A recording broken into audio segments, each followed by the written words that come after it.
Hey guys, this is Susan with Pack Leader Dog Training, and I'm here with Rachel Kohler Dog Training, and we're here for a weekly Q&A. As you see, I'm taking advantage of the nice weather. I'm outside. Rachel was going to join me outside at her house in Virginia, unfortunately, but the weather didn't cooperate with her. Yeah, we just got hit with we had a severe thunderstorm warning, and it just hit. It was like nice blue skies. I took Piper out on a field trip today. Everything was going great. Next thing I know, I'm driving home. I'm like, it's looking to be it's getting kind of dark out. And then it like hit out of nowhere. Yeah. We were supposed to get, some kind of weather, rain, but it never happened. So I'll take it. Good. Good to hang out outside then. Yeah. One of these days I'll get around to doing it outside. Yeah. Gaia will appreciate hanging out there. So Susan, what do you got going on? Today I had Penny and Howie's final session, and that's insane. Yeah. Wow. Crazy. They've come a long way. They have. Mm-hmm. What'd y'all do with them? We went to the park. We went to Counselor, which is one of the parks that I usually take my board and trains to. It was a good day for it. Like, there was a good amount of people. There were dogs. Someone complimented how well behaved they were, so that was cool. Nice. She's been doing her work, which is awesome, and it shows. Mm-hmm. Sounds like a fun day. Yeah, that's the thing with the one-on-ones. People like them more because they're more affordable, Mm-hmm. But it really does take like a special person to be able to do it, It does. Yeah, and I know their mom has put in the work. So that's awesome.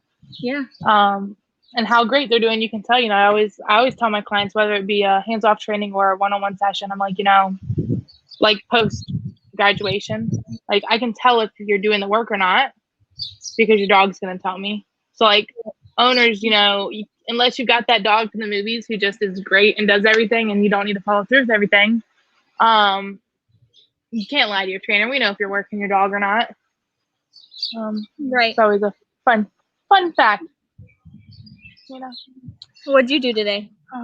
Let's see. I started out with I had a lot of fun sessions today. So I had Miss Zola for train and play. Yeah. Had a lot of fun with her. So she we worked on her healing a bit outside. It was a little sloppy, not too bad. But she gets really excited when she sees me. And she has so many reps of being allowed to run to me. Because during her training, I tell her owners not to give her any commands. So they come out and she runs over to me and it's great. Well, now she comes out with her tools on and she's in a heel.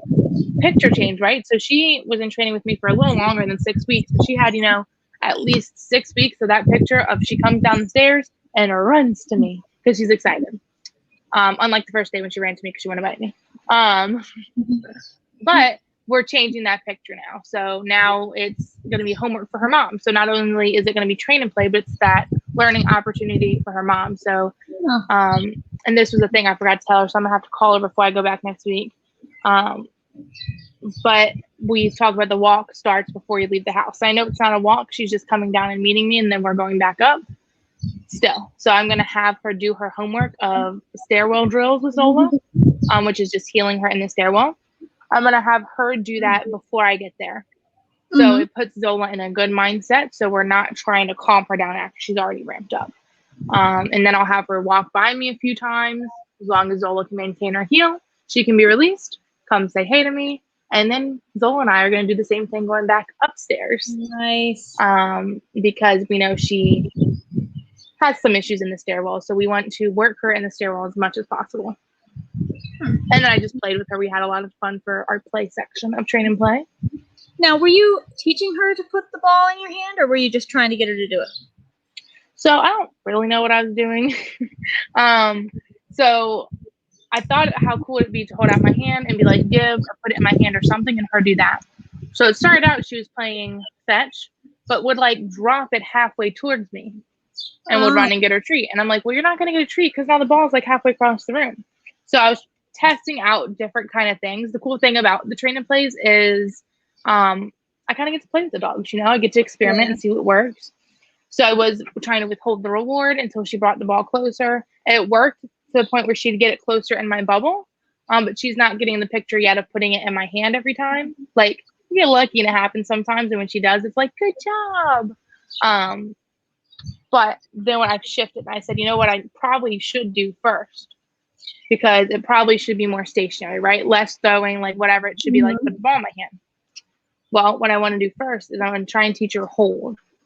Because then I'm thinking, right, we got to do things in steps. So my thought process here is if I teach her hold, so hold the ball, then from that, teach give. Oh, okay. Then after I teach her hold, you know, Zola's got her Instagram account. She's famous. Like she could hold signs and stuff for Instagram. So I think hold would have a lot more benefits That's cool. right. I think hold would have more benefits than like my hand. But we'll see what we can do. Just get to experiment. You know, I tried to train Gaia hold once and I was like, how am I going to do this? But I'm teaching Bella how to ride a skateboard. So I kind of feel like if I just put in the work and doing the reps, we'll get there. Yeah. Oh, I love that you're doing that. So awesome. Seeing all the steps too, like where it started with Bella and skateboards, where it is now. So cool.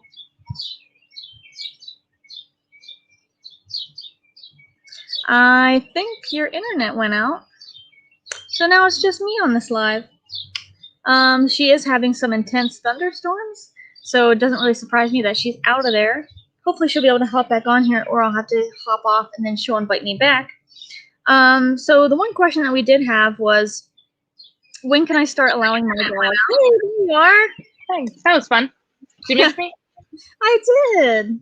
Told you we're getting real bad storms here, so I was worried that was going to happen. Yeah. What type of exciting things did I miss while I was gone? I literally was just going to bounce into my first question.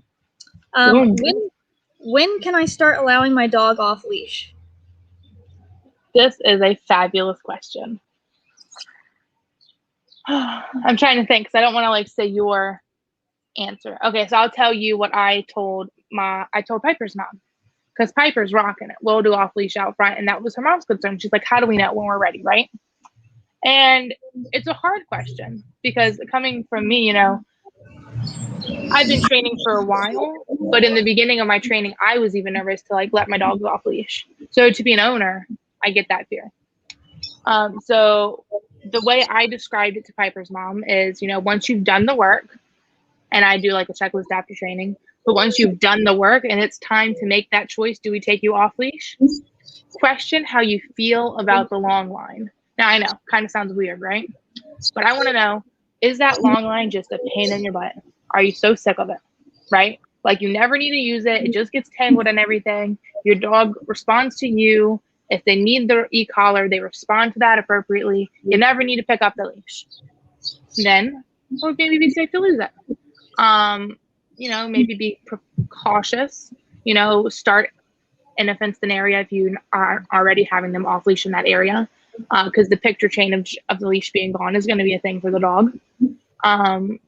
But when you have that feeling of, oh my gosh, this long line is so annoying, my dog, it just gets in the way, rather than, oh, thank God that long line was there because I needed it to follow through with that recall, you know? What are your thoughts on it? Sorry, I'm low leveling, Gaia. No, that's okay. So usually I tell people it's whenever you're comfortable. So like for the case of my board and trains, I know I'm ready for off leash when the dog's responding to either me, or if not me right away, like the e-collar. So if I would say Sadie here, is she coming to me? If she's not, because dogs are going to be dogs, she's not going to come to me every time, which is fine. But if she doesn't, if I say no and correct, does she then say, sorry, Mom, I'm coming? Or when you say no and correct, does she blow you off or go the other way? So if those two things happen, we're not ready for off leash yet. So you know your dog's ready for off leash if they're responding to you or respectful of you and or the e-collar. I like that. Yeah, it's a tricky one, you know, because every dog is so unique and every situation is so unique. But like you said, it's really going to come down to your comfort level, you know, because if we're confident and if we are sure in our training that we've done with our dog and we're sure in our relationship with our dog, you're probably going to be okay. Because we know that our emotions play a role in things. And for me, that was for a long time why I didn't take Gaia off leash, because I have a lot of anxiety. I'm like, I don't want this dog to run away. Yeah. But after so many positive reps of I recall her and there's no pressure over and over and over, and I see how she is with me, I know how we interact. I'm like, you know what? Let's go. We're good. So that's a good question. Yeah. Do you have any questions for me? Yeah, I do. I have a question for you. Okay. My dog hates thunderstorms. What should I do, Susan? So I would ask you what your dog's day looks like. He gets all the freedom in the world. The more structure, the better. Because, okay, so she's feeling this way about thunderstorms. Is she anxious about anything else? Is my first question. Are we going to delve into this? I was going to say, are we going to go all the way into my dog's issues? She doesn't like loud sounds. Okay. So I know if I give... You don't have to answer like you're actually talking about Gaia, though. Okay. I know if I give a dog structure, that's going to be the first thing I do. So I would want to know, what's your dog's life look like as a whole? So if you're given a little bit too much freedom, or if your dog has more freedoms, I would do structure to start. So in the kennel, out of the kennel to work, play, potty, back in the kennel. And then I'm going to start to try to do everything I can to desensitize her if I really want to tackle the thunderstorm thing. So let's say your dog's already trained. They're doing really well. Now we just need to tackle a thunderstorm problem. I'm going to use the dog's daily food and or any treats to counter condition it. Now thunderstorms are a little bit different because you can't get the You up a thunderstorm? Yeah, you can't get the feel of it, like the energy feel and whatever. But you can get the noise of it. And that's a start, and we know your dog triggers to noises. So I would do it at low level, like really, really, really low level. And you're going to eat only when there's thunderstorm noises. And then once you eat when it's really, really low, and then we're going to turn up the volume, incrementally, to where now you can eat where there's thunder going and you don't even give a crap, is where I would start. Right. I like that. Yeah, my go-to for people, don't come at me, is the same, structure. The more structure we can give our dog, it's going to have that ripple effect, and they're going to feel more confident overall, because they're going to know the weight of the world is not on my shoulders. Like, this human that feeds me and does all these great things for me, they got this, So by giving dogs structure and boundaries, they have that shift in mindset. But for the actual thunderstorm, place duration, you could do down. But, I feel like the dog's going to be a little fidgety, so maybe set them up for success, because we know this is something they're scared of. Place duration or be in the kennel. So Gaia, not like in thunderstorms, I was going to put her out on a place while we were doing this, but she actually started to put herself into the kennel, which I was really proud of. I'm like, okay, you're seeking comfort in the kennel. I'm all right with that. It's better than freaking out and getting into trouble, So I actually have her in the kennel right now. And then her role in the kennel is she always has to be laying down in there because she has, for anyone who doesn't know, a history of crate issues. So I'm sitting right here. If she were to stand up, I'm going to low level her back down. Her only job right now is to lie down. Just down, focus on your job, focus on chilling out in your kennel. I'm just not going to hurt you. Right. You know what's funny though? Side note. Super side note. I love thunderstorms. I freaking love them. Somebody is taking the joy out of that a little bit for me. Yeah, my dog. Because it's I know I'm a dog trainer, but I still feel bad. I don't want her to be stressed. Right. So it's usually I'd be like, thunderstorm. Yeah, let me listen to the thunder and the wind and watch the trees blow. And now I'm like, I gotta go help my dog out.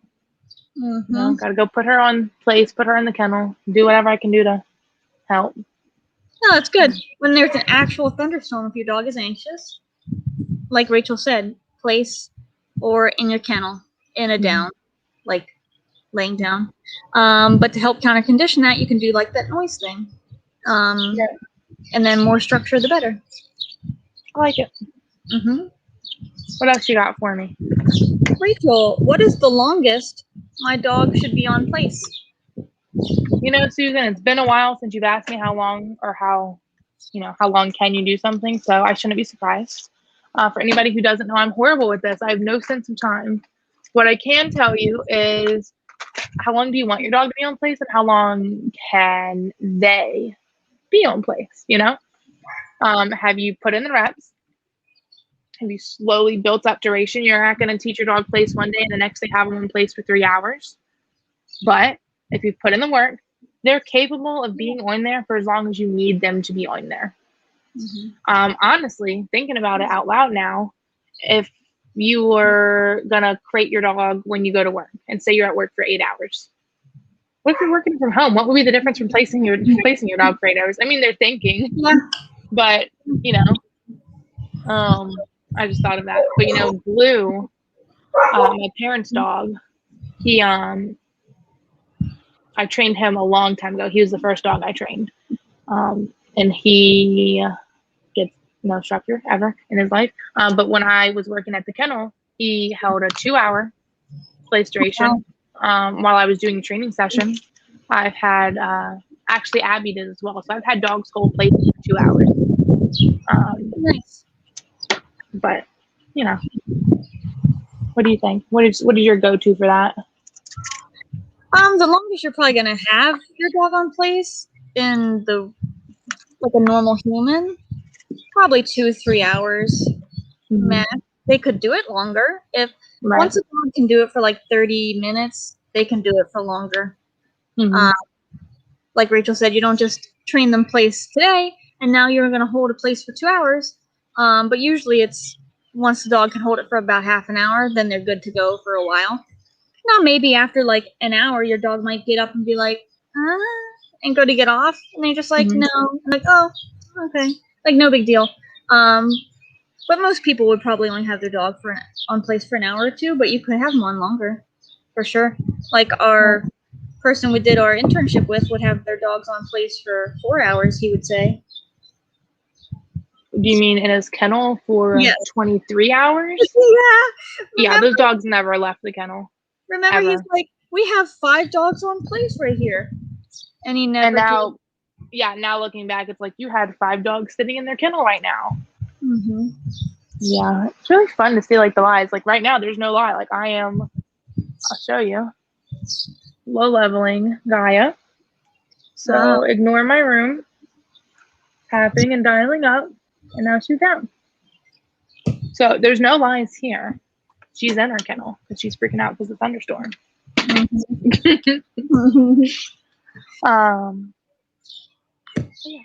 You got a question for me? Yes, I do. If you give me just 1 second to think of one. If anybody watching has any questions, feel free to let us know. Because sometimes we forget to think of fake questions. I have a question for you. Should I allow my dog to chase birds? So, real talk. Okay, so I'll use Guy as an example because this is what I did, and then you tell me what you think. Because we might have different answers on this one. We'll see. When I first brought Guy home to Virginia, I did not let her chase the birds. Did not let her chase the squirrels. She didn't chase things. I would say out when she engaged with them, and then, would recall her if I wanted to. So in the beginning, no. Can you see a bird and out away from looking at it? Cool. Can you see it? With her, it was squirrels and rabbits, but we'll pretend for a bird. Can you see a bird and out? Can you see a bird and recall to me? Cool. Well, one day I was like, I want to take her off leash hiking. That's my goal with her. When my comfort level gets there, because again, we got to do what we got to do, I'm not worried about her, but that's a whole other story. Stop. I said, we're going to be out in the woods hiking. There's going to be birds and squirrels and rabbits, and I'm not going to see them all, and I can't out her the entire time we're walking. So I want to see what she does. So one day I let her chase a rabbit, right? So rabbit was in the middle of the yard. She was here. She chased it, got about, chased it for a couple seconds. I outed her out of drive, and she outed.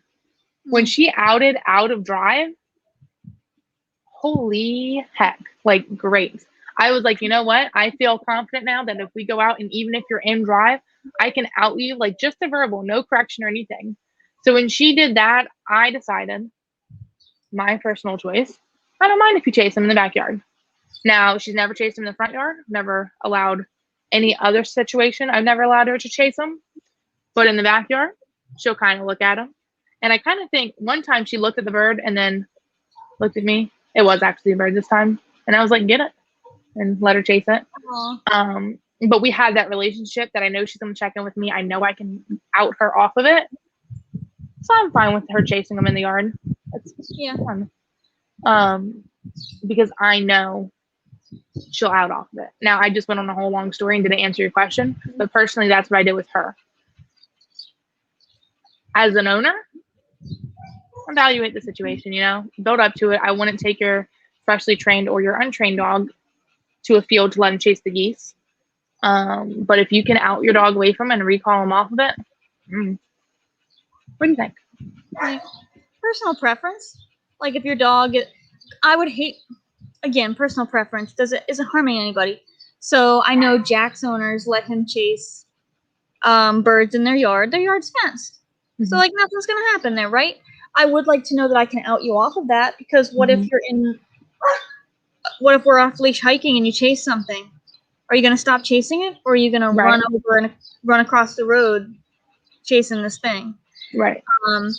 My personal preference, I don't allow my dogs to chase things. I don't know why. I just don't like it. You don't want them to. Yeah, I just don't want them to. That's enough of a reason. But like if a client asked me, I'd say, oh, that's up to you. Like, is it causing any issue? Are you able to recall your dog off of that thing? Just God forbid something would happen. But yeah, personal preference. And, I didn't mention in my story with Guy, my backyard is fenced. Just for anyone watching. So when I mentioned, she chases them in the backyard, that's the only place she's been allowed to chase them. Now, she's looked at squirrels and birds, and I don't know if she's seen a rabbit in the front yard, but she'll look at them in the front yard. But has never even acted like she was going to chase them. If she were, I would say no and correct. And it would just be like, is that fair? I'd have to evaluate and see if it causes any problems. Because like jumping, we talk all the time about, can my dog learn they can jump on me, but not jump on my husband, wife, neighbor, friend, whatever, block, right? So it might mean I have to correct her a couple times for chasing him in the front yard for her to get the picture that I can chase him in the backyard, but can't chase him in the front yard. I don't know. But so far, it hasn't been a problem with her. But yeah. I'd say, though. Oh, go ahead. So I was going to say, yes, personal preference, but at least be able to out him because we don't need anything being eaten. Right. And her dog, said my bird and then said it was an autocorrect, but her dog ate a dead bird one time. No bird chasing. That's smart. And then she actually, Penny, threw up the bird, I believe, whole. So she saw this hole, threw it up whole. So probably not a fun day for you, Heather. That's pretty gross. But if you do have a dog, so let's say you have a dog that likes to chase things, but you don't want it to because, God forbid, right? You can feed that instinct. So, like, I bought a flirt pole for my dog Little because she loves to chase the birds that are right outside my house. And, like, I don't think it's fair because I have a bird feeder so that the cat has something to look at. And now I'm going to let my dog out and chase the birds at this bird. I don't know. I just don't like it. That's fair. So we don't have any feeders in our yard, so that's their fault for being here now. Right. So, I bought a flirt pole. So a flirt pole is just like a pole with a line attached to a toy. And you just, like, whip it about, and they can chase it. And then they do have those courses, those, like, lure courses, where they have, like, that rabbit on a mechanical thing that, like, what is it called? Do you know what those are called? I think it's a lure. L-U-R-E. Yeah, lure course. Susan, I have looked everywhere trying to find one of those. Thank you. Continue. Yeah. You're welcome. But yeah, like, you can feed the instinct. Like, yes, you can chase this. Don't chase that. That's cool. Yeah. Heather says, yeah, Matt found it, bagged it, and I had to come home and investigate. Yeah. Of course. Not fun, man. No. I'm excited now about that lure course because I have Sure enough. Thank you, Susan. You're welcome. Just gonna set that aside. Anyway, question for you. Sorry, Yeah. not very good transition there because I'm just really excited because I've been wanting to get one of those and I couldn't find it. I saw a video of it on Facebook like forever ago, and I'm like mechanical flirt pole, Yeah. flirt pole pulley system. Couldn't figure out what it was called, so thank you. Don't know why I never asked you. So question for you, because I believe you had a pretty amazing post. My dog gets car sick. What do I do? So for car sickness, what I like to do is teach them the low-level dial-up theory, right? So same thing Rachel was doing with the kennel. I would do that in the car, but I'm going to start in the kennel. So you start in the kennel first because it's so small that the dog can't do many things to try to turn this pressure off. So you can teach a dog this that doesn't know e-collar at all. You start at level 2, and I do have a video of this on my YouTube channel. But you start at level 2. Pretty cool video. Yeah, it's pretty cool because Rachel edited it for me. You tap and hold, slowly dial up. So from like a 2 to a 5, and then release. Did the dog lay down? No? Okay, keep going. So tap at a 5, slowly dial up to like an 8. Did the dog lay down? No, keep going. You're going to wait for the dog to offer you a behavior. So some dogs might sit down. If they do, you keep going. Once the dog starts to circle, you stop. If the dog circles and lays down, awesome. If the dog just circles and doesn't do anything, you keep like doing that low level system. After a while, the dog understands when they feel that pressure in the kennel, they lay down. And this is all done wordlessly because I don't want the dog to think like only if a human is around do they have to lay down in the kennel. It's just like a fact of life. Like, hey, if I'm standing in this kennel, I feel pressure, so I should probably just lay down, right? Once you do that in the kennel, now I can transfer it to the car. And by doing that, if you can control the body, the mind will follow. So I can't tell the dog to say, hey, don't be nervous about this thing. But I can tell the body to do the calmest position. The calmest position is lay down. All you got to do, dog, is just lay down in this car. That's it. And so it really helps with the dogs that like pant, pacing, whining, the car sickness, you know, because it's just like, then they're not up about and moving and jostling. Right. They do make really awesome medications for nausea. So like in a pinch, if you're going on a long drive with your dog, taking them on vacation, you can get Cerenia. It's an anti-nausea medication, and it's extremely effective. It's going to work wonders. But for the long term, do the low-level dial-up because it just makes your driving experience like a lot more fun, and then your dog can enjoy the ride too. I like it. Yeah. All of the things. Had a pre-training interview with one of my dogs, Zoe, who's going to be starting soon because time is just flying. And she gets car sick. So I talked to them, and same thing, you know, low level dial up because not only mine goes, body goes, mind follows, but they're more steady too, you know. Speaking of low level dial up, tap dial up, tap dial up. Why is she looking like that? Hang on. But she's more steady too, right? Rather than standing up and swaying around and feeling like motion sickness, you're planted. So Gaia, I've not been making her down in the car anymore because she's fine in the car. She wants to look out the window. I'm okay with that. Personal preference, right? When she sways a little bit, she immediately knows to lay down, which is really fun because I've had dogs in the car before who didn't know that auto down in the car. And when they sway, they just keep trying to like get their balance, right? Like she knows, she's like, I'll just lay down because then I'm not like moving around. Yeah, I'm nice and steady. Sorry, I'm looking at her because she's panting and she's almost looking like she was about to throw up, but she was just panting. I was about to say I might have to go. Poor guy. Yeah, it's a hard life when you're a crybaby. No, I'm just kidding. Whatever. What about you, Susan? Any questions for me? Yes. I just rescued 2 dogs that are hard to give treats to. They stay really far away from me, so it makes it hard to reward them, and if I am close enough, they only take the treat half the time. What should I do? So, to start, you are gonna be gone. And I'm sorry, I'm not supposed to say things like that. But you need to be gone to these dogs. You need to be everything.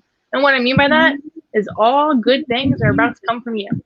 These dogs need to know that you're their lifeline. So I would, you can offer some treats, but the main thing would be their food. So preferencing it by saying a healthy dog will not starve themselves. So you've got these 2 new dogs. They don't want to come near you, right? And I'll address the not coming near you in a second. But you're not going to get kibble out of a bowl. If you would like your kibble, I can give it to you. And I'm not going to be a jerk about it. You don't have to take it out of my hand at first. Maybe, depending on some things. But, I'm going to toss it. And if you're here and I'm here, I'm going to toss the kibble in between us, and I'm going to get it closer and closer. At first, they're probably not going to want to eat like that because you're crazy and they don't want to get near you. But eventually they're going to be hungry and they're going to know I need to eat. So I need to come get closer to you. Then you're going to have a dog eating out of your hand. Now you're awesome because food is literally just coming from you. So step 1. Then of course I want to be like training, build that relationship, build their confidence through training, all that good stuff.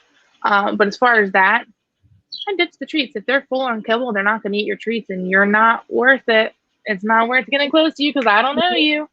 So you get your kibble from me now. Because I know this situation, I know whatever blah, but I'm going to go ahead and say what I'm going to say anyways. My next thought would be you don't get free range of the house because I don't want you to continue to practice running away from me. I don't want that. You can be in your kennel and then you can come out on a leash. Now, again, I don't want to be Joe jerk. You can be on a long line even, or 2 leashes attached together, whatever. So you've got space. I'm not forcing you to be extra close to me, but you're not going to run away from me. We just have to exist together. I'm not going to, it's okay. I'm leveling you. Just taking this. If you want some food, sure, I'll give you some from my hand or from my bubble. But Right. did I answer your question? Because I kind of started rambling because I was like having ideas all while I was talking. Yeah, so to get a dog's food drive up, have the food only come from you. Don't have free access to it.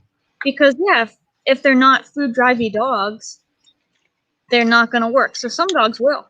They'll still work for treats or kibble, even though they have free access to it. Like Kira, the German Shepherd I trained, I would get to her house. I don't know that I guess she's free fed because they would have like a cup of food out in her bowl and she didn't eat all of it. I was using liver treats, and then after a little bit, I literally went over to her bowl, took kibble out of her bowl, and then offered it to her for treats, and she took it.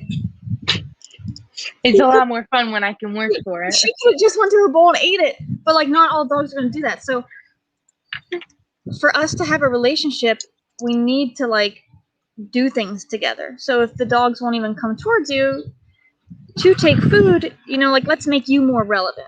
Because once they realize you're pretty awesome, then you'll start to build that relationship and be able to go somewhere with it. Yeah. So I think you answered the question. I like that. Well, good things come from you. Yeah. They have to work for their food now, and then you'll build a relationship with them. It's pretty cool. I like it.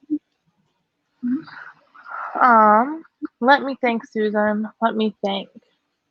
See, before this podcast started, this Q&A, Susan, we both knew that we didn't have a lot of questions prepared, and Susan's like, "Oh, you're good on the spot," and I'm like, "Girl, no, I have no idea what to say."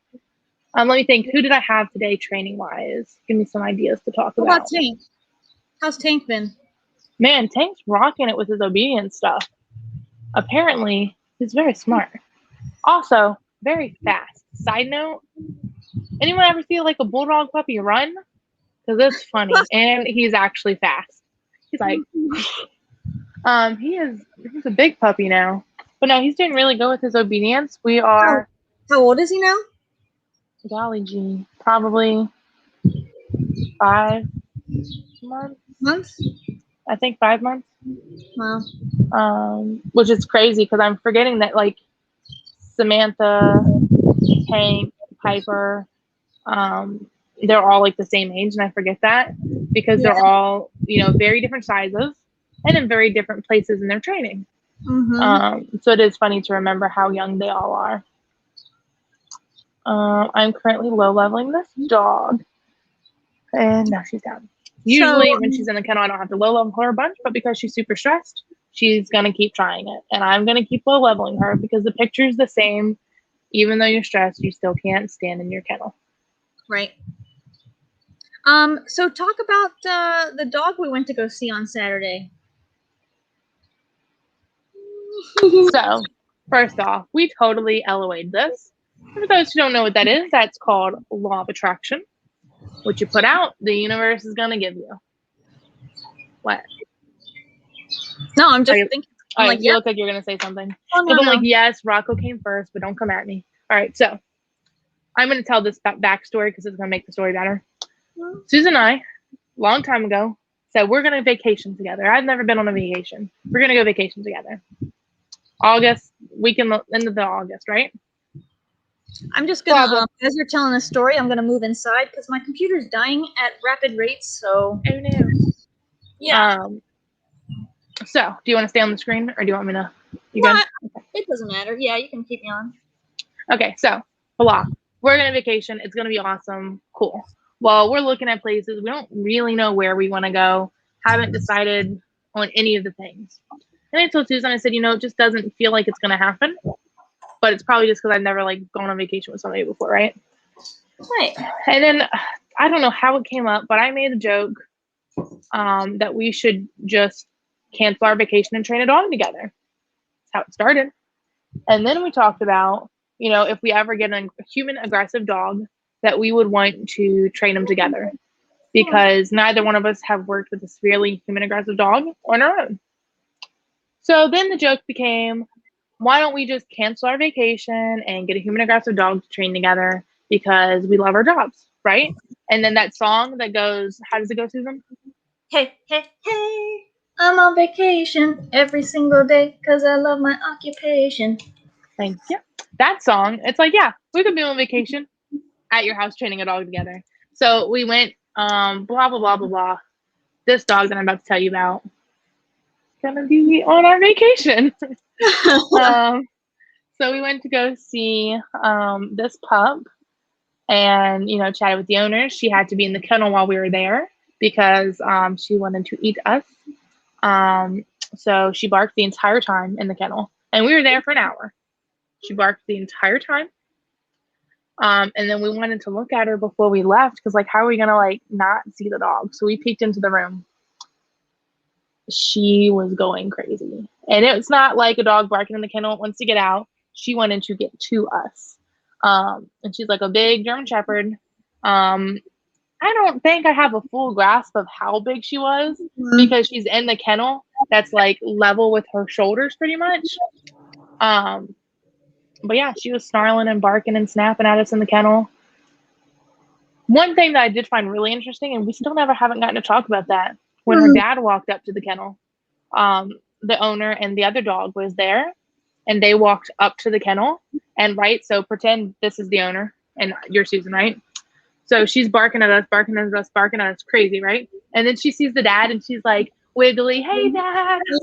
Oh, barking at us. But, like, it was so, like, it was such a change. Like, it wasn't like, I'm super stressed out. Oh, hey, dad, I'm still stressed out.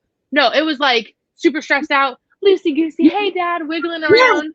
Oh, yeah, I'm going to attack you. Yes. She was, like, so excited to see dad. Like, hey, dad. And then she looked over and was like, gonna kill you. We are too, and you'll get to watch the journey. It'll be fun. Sorry, side note. No, I told her she can come over. Yeah, she wanted to meet you anyway. So I'm like, I do want to meet you. I've heard a lot about you. I'm like, you can come over, and she's like, yeah, and offer my body up. And I'm like, well, you know, you can like video for us. Yeah, that'll be a good video. Mm. Yeah. No, we've got some safety precautions in mind, and we're working out a plan, so it's nice and safe. But it was really weird. It was how quick she changed. Like, I would almost think it's barrier reactivity, except she's bitten people. But like, was she always on leash? I didn't ask him that. Was she always on a leash when she bit people, or was she like free in the house? You know, I don't know. It's just so weird.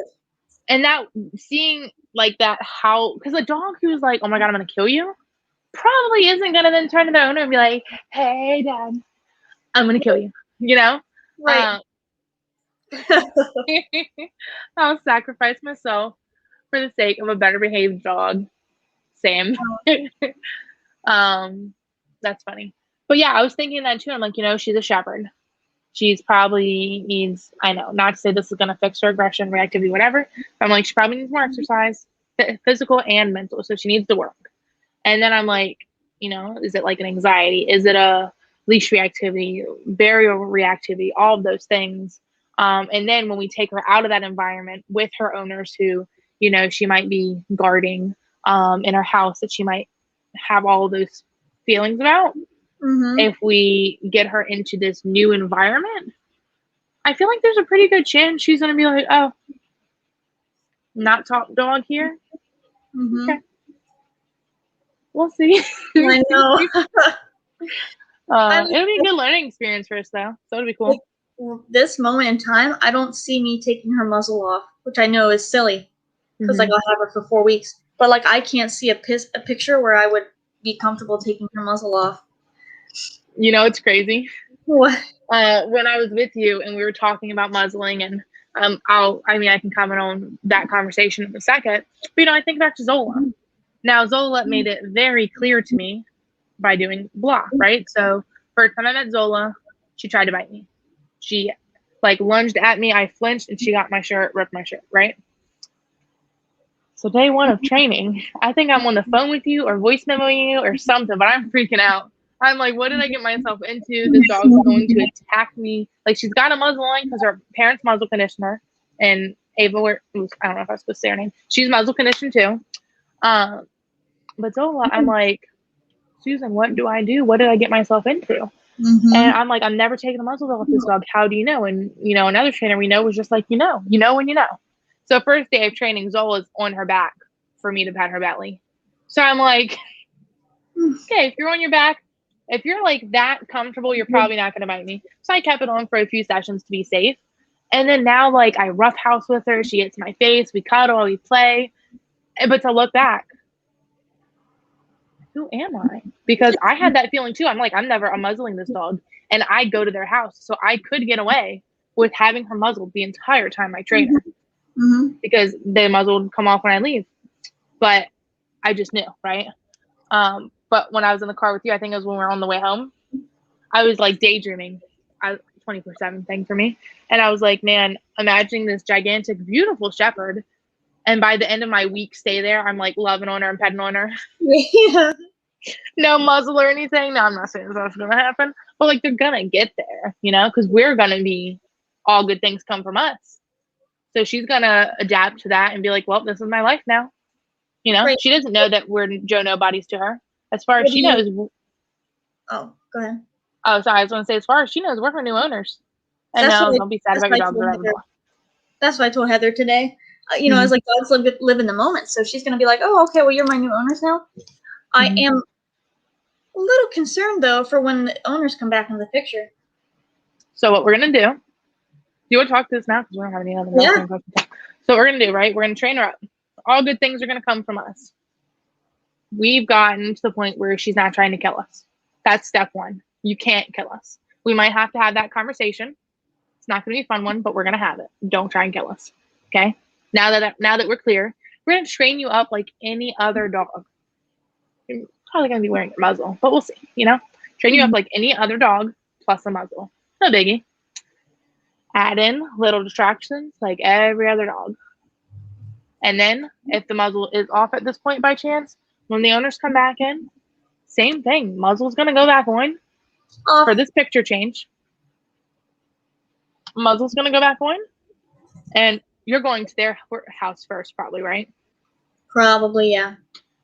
So we could do a few different things to set her up for success. We could ask them to be upstairs, to start. Let's get her used to training in this environment first. Then we're going to ask them to come downstairs and completely ignore her. Don't even look at her. We're not even here. Can you train? Can you follow her commands while they're here? Can you not redirect and lash out on us because they're here? She's going to be muzzled. Every picture change we make, muzzle goes back on. Personally. Yes. You said because we're here, assuming it's you, which by week 2, that means you're going to be at my house? You know what? You can call my dog's mom. I've got one dog supposed to start. Let Okay. me look at my calendar. You can call her and tell her that her dog is going to be starting late because of you. You were going to do that until we decided to do it for our vacation. What was I going to do? Before you knew we were going to do it on my vacation or on our vacation, you were yeah. like, I'll push my dogs back a week. All right, look, hold on. So she's not technically, okay, real talk, Susan. We're just going to do this on live. Y'all can know our whole life. So our vacation, I could be there another week, drive home that weekend, and start her on Monday. Ooh, if you wanted to. Because the way my thing is set up right now, I have Thanksgiving and Christmas off. Oh, okay. So well, you wouldn't have to stay for a full 2 weeks if you didn't want to. But you know I want to. I was at your house for 3 days and didn't want to leave, so don't come at me. no. It was really like 2 halves of a day. Yeah. But no, so not the point. Anyone wondering, this is what Susan and I do all the time. This is our regular conversations behind the scenes. So real talk, muzzle goes on at every different picture. So for Zola, every time we went to our next step in training, I put the muzzle on her. Was I being overcautious? Probably, but I don't want to be bit by a dog. You know, I just don't want to be bit. So every picture change, muzzle went back on. She's muzzle conditioned. She doesn't mind working in it. So I think she was still wearing her muzzle up until we got to e-collar probably. So even not NCS 1 to 2 because that's stupid. But when we went from NCS to correctional, guess what? Muzzle went back on. When we are training in the hallway, well, that was on for different reasons, but muzzle changed. Muzzle on and every picture changed because I don't know how you're going to react to this picture. I did door drills with her. Muzzle went on. Once I got good reps of it, that's building my confidence, right? So now she's going to follow. So even like with Zola, she's fine. She's a sweetie. She's a love bug. Now, just for my confidence, it helped us move forward successfully. So even though I was probably being extra by doing that, why not? She's muzzle conditioned. So let me feel more comfortable because I don't want to have to be worrying about how I'm going to flinch and get you away from me if you try and attack me. Once I can know that you're going to be okay, we can take that muzzle off and we can keep going. But for me to have to worry about, okay, if you lunge towards me right now, what am I going to do? Then I'm thinking about that and not your training. And then the dog's picking up on that vibe. But that's my thought on that. Yeah. It'll be super great. It's gonna be awesome. It'll all be fine. She'll be the stranger coming to protocol. I know. Okay, so when you told me Heather was coming, sorry to interrupt you. At first, I'm like, okay, well, I was already thinking, like, I can stay longer than a week. Because I'm like, well, when are we going to be ready to have this dog around strangers? I know. So is this going to be week 2? Heather's going to pop in while we're training this dog? Is she going to be there in the beginning to record whatever happens when we first get this dog? But I'm very excited to meet you. Either option will be cool. Yeah. Let us know. I mean, we could potentially, if she's down for it, do both. Because I mean, if she's there day 1, Ava's not gonna like be buddy with her or really probably desensitized to her. So then she's got no interactions with Ava. She's just recording. And then if she wants to come back later, if she like doesn't hate me or anything, if she wants to come back later, then she's coming through the door. We'll be upstairs. It's a different picture, right? Rather than I've got these 2 new people plus a random third person. It's going to be these are the people training me. Now there's a stranger coming in. Right. Yeah. I'm excited. Oh my god. Could you imagine that'd be like her first official dog she sees us train is a freaking man-eater dog. That's gonna be the craziest for all of us.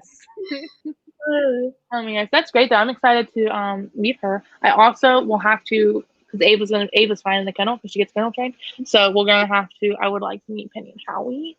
So maybe we can go on a field trip with them because I hear they're amazing. That'd be cool. But yeah. So can I tell my muzzle story? Yeah. Because we got time to kill. Yeah. So we've got this dog who is even aggressive.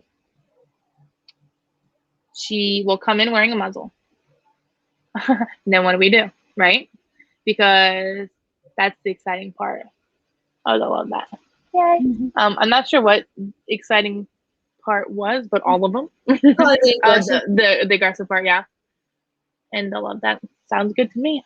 Let's do it. I get to meet 2 awesome pups and an awesome person. So, muzzle, right?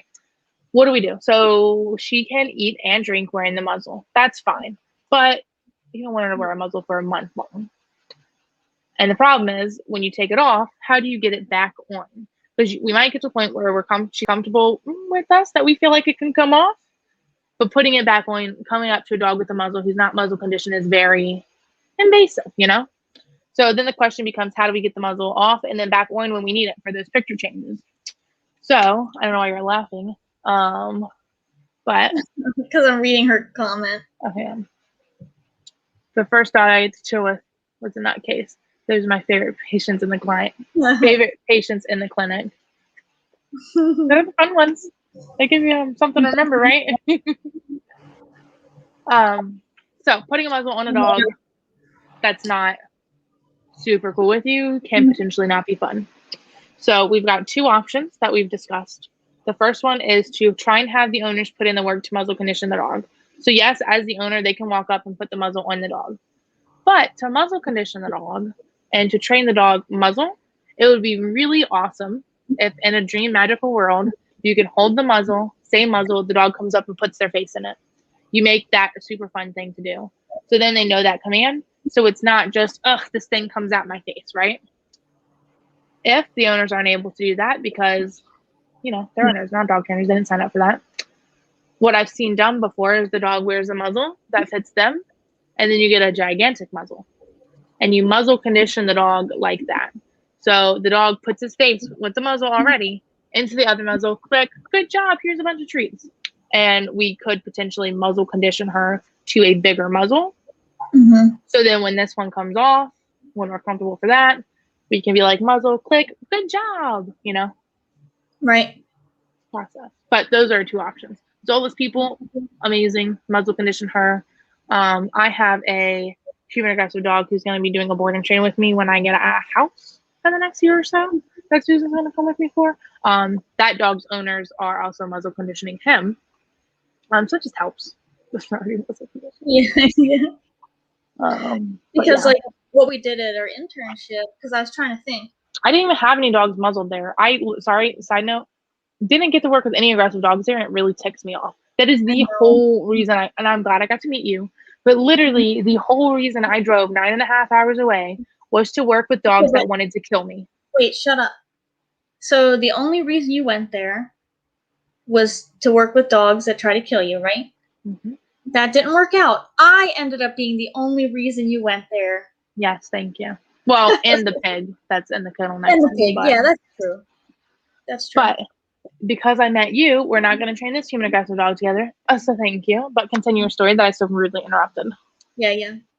So what you have to do, like if, let's say the muzzle comes off or you took the muzzle off and whatever, is like you have to open the kennel door, try to slip lead them, and then you take the slip lead and kind of hold them against the door while you take this muzzle and you real quick like lightning. You're like, pew, kabam, kabloom, and put it on real quick. Right.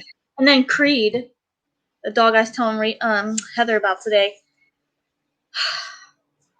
he was a dingus. Like the trainers that worked with him, they were comfortable with him not in a muzzle, and I was still muzzling him. Mm-hmm. Melissa and I both were. But that dog was he was not muzzle conditioned, obviously, because like this is a dog's face. There you go.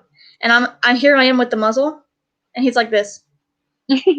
I'm like, I'm like, you know what? No.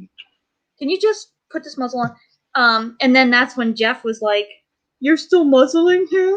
And I'm like, "Yes."